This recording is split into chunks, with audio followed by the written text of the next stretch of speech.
Hello everyone, this is Ishita Jaiswal, first year law student and legal intern at LEXCLIQ. Today I'm gonna tell you guys about the conflict between Palestine and Israel and where is the India stands in this. So, India, United States and several other countries have called for calm and restraint amid escalating tension and violence between Israel and Palestine militants. Dozens of people have been killed in clashes, airstrikes since the violence broke out, including a 30-year-old Indian woman also has been killed in a rocket attack by Palestinian militants from Gaza. So, I'm going to tell you all about the key points. India's stand. At the United Nations Security Council meeting, India expressed deep concern at the clashes and violence in Jerusalem and called on both sides to avoid changing the status quo on the ground. India's permanent representative to the United Nations stressed the need to immediately resume direct peace talks and commitment to a two-state solution. US stand. The United States President have also called for de-escalation of the deadly violence that has claimed dozens of lives. However, the United States added that Israel has a right to defend itself if it is attacked by thousands of rockets. Response by the Arab world. Iran, Qatar and Turkey completely support the Palestine case and are backing Hamas. UAE and Saudi Arabia are almost de facto allies of Israel. Now, why this conflict is? It is linked to the age-old tussle over the identity land starting with Jerusalem. In the First Arab-Israel War of 1948, the Israelis captured the western half of city and Jordan took the eastern part which Israel later captured and annexed. Since then, Israel has expanded settlements in East Jerusalem. The Palestinians want to make East Jerusalem the capital of their yet-to-be-formed state. Israel sees the whole city as its unified eternal capital, whereas Palestinian leadership denies for any compromise unless East Jerusalem is recognized as the capital of future Palestinian state. The Palestinians are facing the threat of eviction from Sheikh Jarrah, a neighborhood in East Jerusalem. Their land is to be given to the Jewish settlements. Moreover, the Israeli armed forces have recently attacked the Al-Aqsa Mosque ahead of a march by Zionist nationalists. The Al-Aqsa Mosque is the third holiest shrine for Islam after Mecca and Medina. It created a fear for the followers all over the region and radicals began to call for defending the Al-Aqsa Mosque. Also, earlier this year, the Central Court in East Jerusalem upheld a decision to evict 4 Palestinian families from their home in Sheikh Jarrah in favor of Jewish settlers. The issue remains unsolved and potentially inflammable.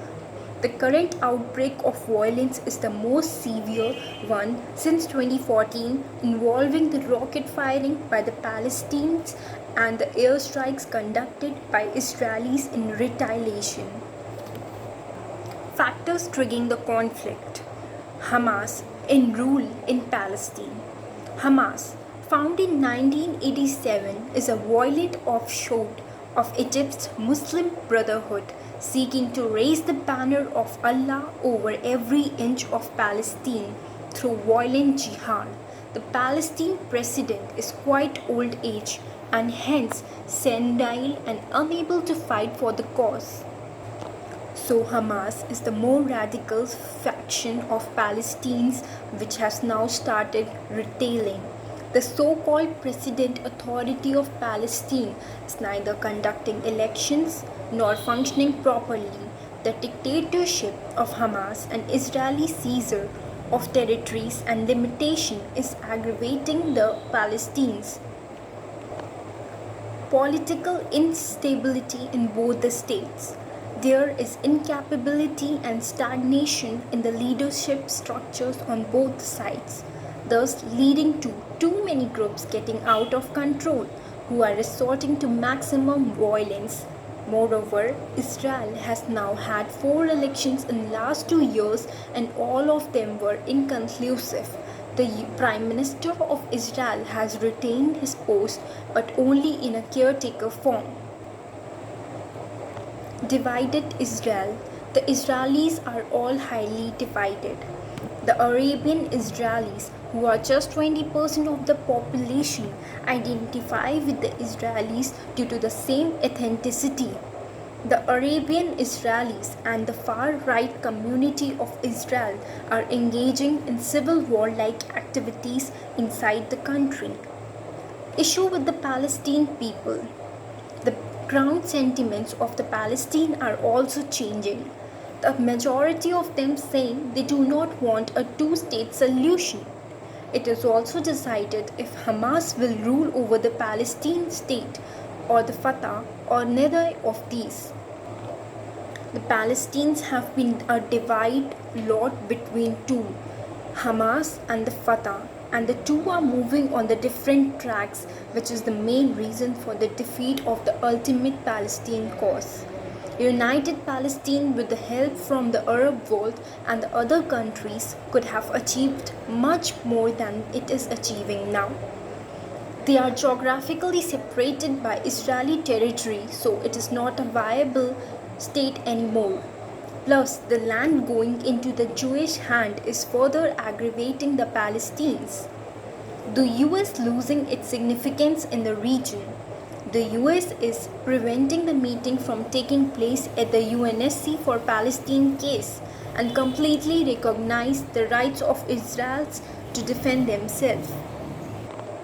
Although the current administration in the US have talked about being neutral, it hasn't invested much diplomatic energy in this conflict.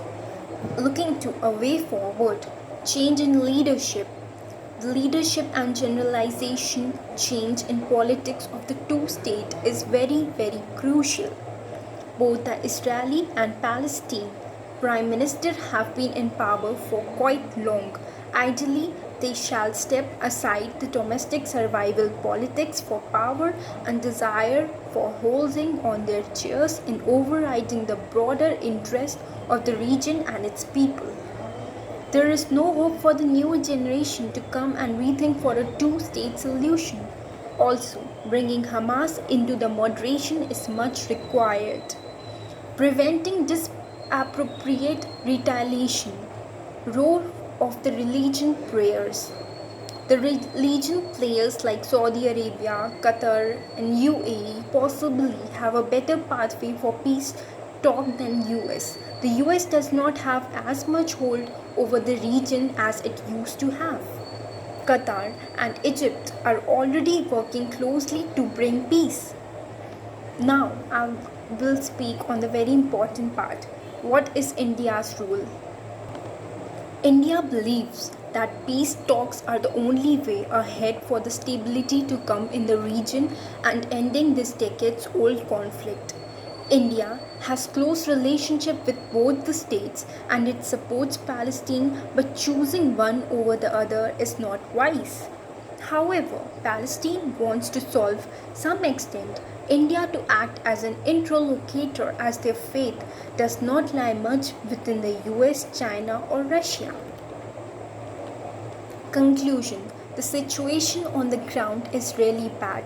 The tensions are escalating and looking at the complex issues involved. The issue does not seem to be getting solved in the near future. Peace talks have been taking place for at least 2 decades but gone in vain. However, India's stand still remains for peace talks. Both the sides have to come for a possible solution which is in mutual interest, but that can happen only through talks and not bloodshed. So that was all with the Israel and Palestine conflict. I hope you liked my video. Please like, subscribe and share the video. Thank you.